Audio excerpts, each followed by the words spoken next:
ওরে মাইরে, আমার তো রাজকপাল, আজকে রাস্তায় একটা সিগারেট পাইছি। এই সাদা গেঞ্জির বাচ্চা একবার একটু যালো, এই সিগারেটটা আমিই খাবো, কেউ খাইতে পারবে না। এ আল্লাহ, এ কি রাস্তায় সিগারেট ফেলেন না? এই লোকটার সামনে, এই লোকটা মনে হয় বলদ, একটু সইরা লোক, বলদা লোকটায়। আমি এই সিগারেটটা খাবো। আরে সাদা গেঞ্জি, তুই একটু তাড়াতাড়ি সর, তোর জন্য আমি এই সিগারেটটা খাইতে পারতাছি না।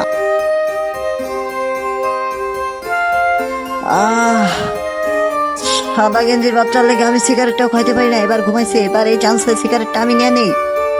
আহ, আরে শালার, ও এই সময় কি লেগে উঠে গেল, ওর জন্য তো আমি সিগারেটটাও খাইতে পারলাম না। এ আল্লাহ, আমি সকালে কার মুখ দিকে পাইতেছি রাস্তা সিগারেট। হাই রে, আরে বন্ধু তুই, বন্ধুর গোষ্ঠী আমি থাপাই। কি রে বন্ধু, তোর কি অবস্থা?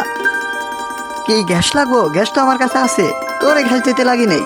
বন্ধুরা, একটা ভিডিও বানায় অনেক কষ্ট করে, দয়া করে লাইক সাবস্ক্রাইব হাত দিয়ে যান প্লিজ।